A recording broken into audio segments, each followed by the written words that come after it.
നമ്മളുടെ എന്താണ് ഭവാനി സാഗർ എന്ന് പറയുന്ന സാഗർ ഏലിയാസ് ജാക്കി അല്ല കേട്ടോ, ഭവാനി സാഗർ എന്ന് പറയുന്ന നമ്മുടെ അമ്പലം, അതാണ് നമ്മളിവിടെ കണ്ടുകൊണ്ടിരിക്കുന്നത്. നമ്മളിവിടെ ഈ ഒരു കൊട്ടവഞ്ചിയിൽ ഈ അപ്പൂപ്പൻ നമ്മളെ കൊണ്ടുപോയിക്കൊണ്ടിരിക്കുകയാണ്. കൊട്ടവഞ്ചിയിലുള്ള ഒരു ലൈവ് ദൃശ്യങ്ങൾ നമുക്ക് കാണാനായിട്ട് നമ്മുടെ സാർ ഇവിടെ ഉണ്ട്.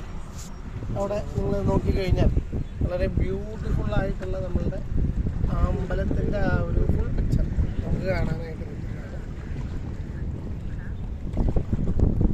நிப்பாட்டி அப்படியே சுற்றி சுற்றி விடு. இங்கே சுற்றி விடு, நல்லா இருக்கு, காத்தோட்டமாக இருக்கு. அங்கே நல்லா இல்லை, இங்கே இங்கே கறக்கி விடு. இங்கே நல்லா இருக்குல்ல இந்த இடம். அப்படியா? இது வந்து நல்லா இருக்கு, பார்க்க பார்க்க சூப்பராக இருக்கு. ஆனால் நீங்கள் அந்தளவுக்கு தூரம்லாம் கொண்டு போக மாட்டேங்கிற. நீங்கள் இங்கே கொஞ்சம் இடம் தள்ளி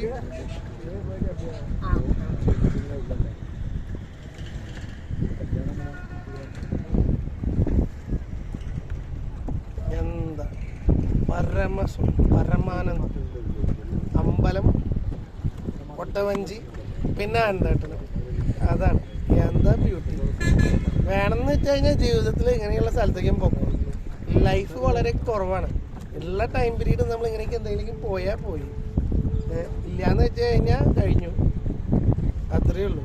അപ്പോൾ ഈ സ്ഥലം നോക്കിക്കോ, ഞാൻ പറയണു നമ്മളുടെ ഈ എന്താ പറയുക ഭവാനി എന്ന് പറയുന്ന സ്ഥലം നല്ല ബ്യൂട്ടിഫുൾ ആയിട്ടുള്ള ഒരു സ്ഥലമാണ്.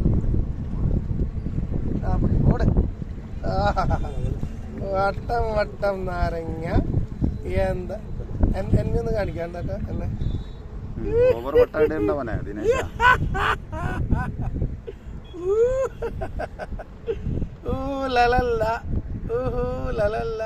കൊട്ടവഞ്ചിയില് വട്ടം കറങ്ങി കഴിഞ്ഞാൽ തലകറങ്ങും.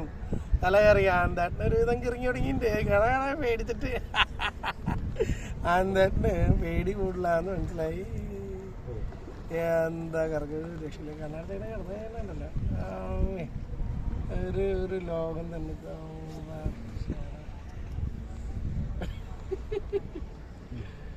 ആന്താട്ട് ഒന്ന് കണ്ണടച്ച് നോക്കിയ എന്നിട്ട് അയ്യോ ഭയങ്കര ബ്യൂട്ടിഫുൾ.